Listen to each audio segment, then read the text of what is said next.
Yung pong concern ang City Bus Drivers, ang City Bus Operators Association, ang ilang pong mga nasa truckers group din, nagpahayag din po, bagamat sumasang-ayon sila sa adhikain po ninyo at ng kagawaran na maging mas ligtas ang ating pong transportasyong panlupa.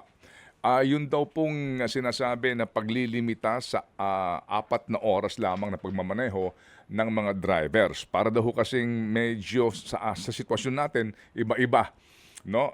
Yan bang 4 na oras na yan, nagsisimula sa pag-alis mo doon sa terminal kasi dadaan ka nga naman daw ng pagkatinding traffic, and then yung mga truckers din daw po may sinasabi sila na doon pa lang sa port area kakain ng 3 oras sa kanila sa loob nun. So kayo ho ba daw ngayon talagang buo na ang loob doon sa 4 na oras na yan o ito po ay subject pa rin for review? Unang-una po, yung 4 na oras po ay review po ng ating task force ang kagawaran sa ibang bansa.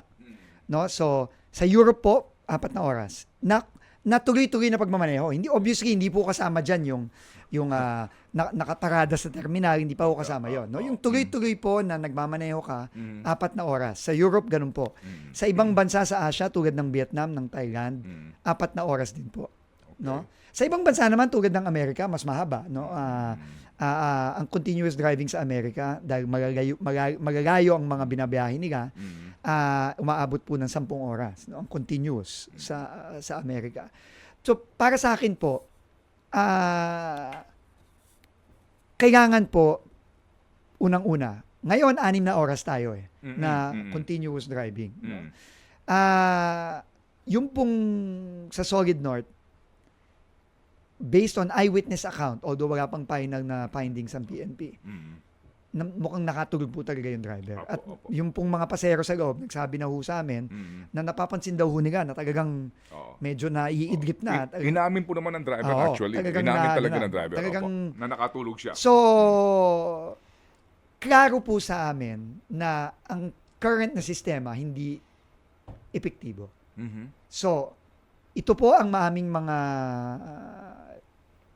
pinuput forward na mga pagbabago.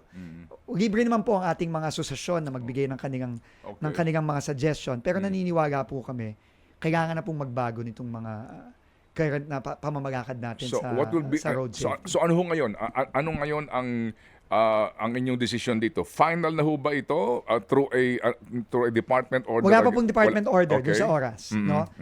Binigay po natin yan sa ating task force. Okay. Binigyan po natin sila ng 1 linggo para magrekomenda. Okay. So, lahat naman po yan subject sa konsultasyon. Pero ang hinihiling ko lang po sa ating mga asosasyon, truckers, bus, taxi dapat, lahat. taxi lahat. Dapat siguro, aminin na natin na ang mga regulasyon ngayon, ang mga pamamalakad ngayon, hindi nagre-resulta sa mga ligtas na kalye. At in fact, nagresulta sa kabaliktaran. Na ang mga kalye natin ngayon ay hindi ligtas. Sige. So, itong task force po, binibigyan nyo ng 1 linggo kanyo, Secretary, kasi nga baka din po sabihin ng mga taxi operators, di ba? Meron kami mga taxi driver, buong araw nilang hinahawakan yung taxi and then pumaparada yan pag matutulog. Continuous driving naman po. Continuous yun, di ba? Opo. So, ano ho ito? 1 linggo para magkaroon muna ng consultation and then magkaroon na po ng draft na maaari po ninyo ma-review. Magkakaroon po tayo ng draft ng mga panukala after 1 week.